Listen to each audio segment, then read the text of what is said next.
Good morning, everybody, and welcome to the Recovery Classroom. My name is Drew. I'm an alcoholic, and today I'm a recovering alcoholic, and I cannot be any more grateful. It's Friday night. That means we have our Crosstalk Friday meeting tonight at 7 o'clock. If you're local to the Huntington, West Virginia area, come on down and hang out with a group of like-minded drunks or drug addicts at 5747 East Pea Ridge Road in Huntington, West Virginia. Even if you're an hour or so away, it's worth the drive, I promise you. It's unlike any meeting you've ever been to.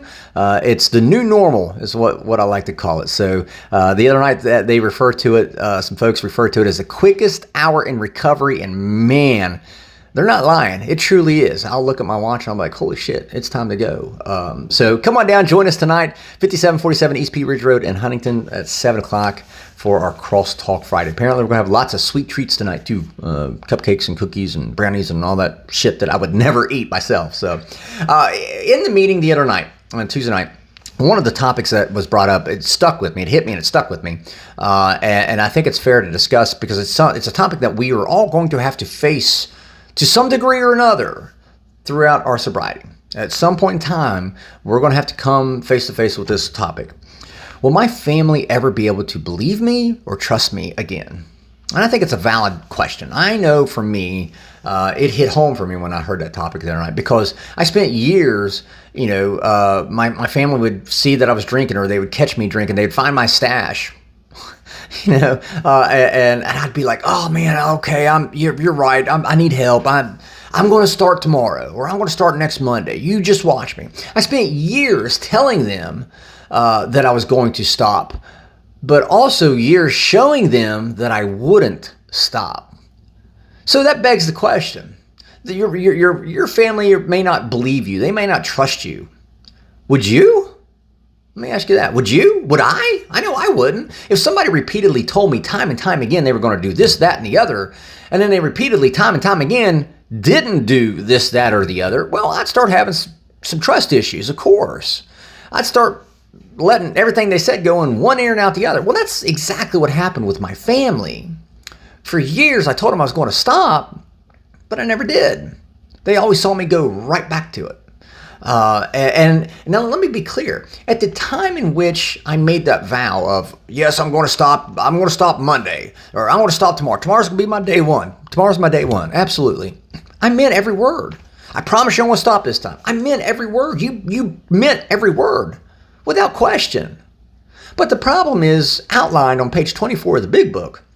Bill even says it, and I think it's the first paragraph. He says, we are unable to, at certain times, recall with sufficient force the suffering and humiliation of even a week or a month ago.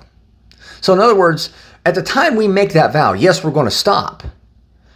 The next day, we forget the look on our kids' faces when they caught us drinking. We forget the look on the faces of our parents when they saw us drugging. We forget all that. But at the time we say, yeah, we're going to stop, we mean it. But the next day or the next hour, from my case, I would forget. I had a quick forgetter.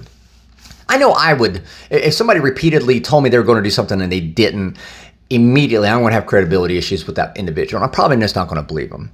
And so I think the first step for me was admitting to the fact that, I need to stop worrying about how I'm going to convince them that I'm serious this time and start worrying about how I'm going to convince myself.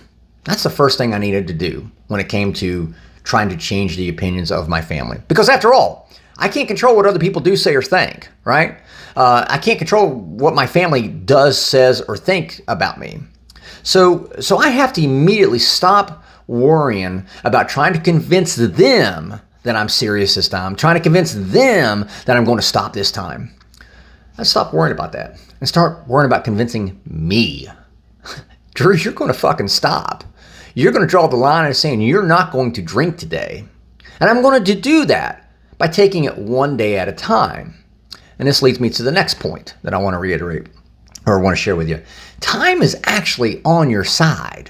We hear the sayings all the time in the room. The time takes time. Hear that all the time.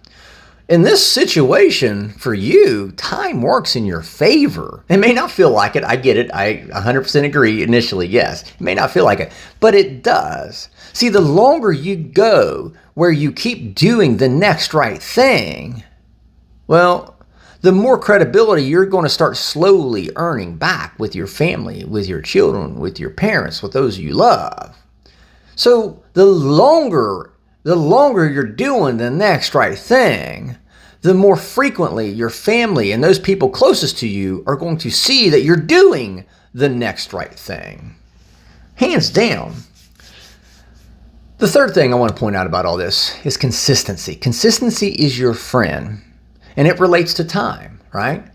As long as I am consistent with my efforts, I'm not saying perfect, let's be clear, I'm not saying perfect, but as long as I am consistent with my efforts, again, the longer it goes with me being consistent with my efforts, the more my family is going to see the result of my efforts.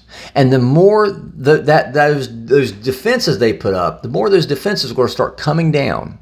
The more they're going to start opening their mind and opening their heart to perhaps, possibly, trusting me again. Time takes time. And in this situation, believe it or not, I know it's hard to believe, time is on your side as long as you're doing the next right thing. So with that being said, I'll let you guys go. Thank you guys for letting me come in and share 5 to 10 minutes of your day with you. You guys absolutely keep me sober, and I could not be more appreciative. If there's a topic you'd like to hear discussed, feel free to email it directly to me, Drew, D-R-E-W, at recoveryclassroom.org. I'll take a look at it, see how we can parse it out. Again, tonight's crosstalk.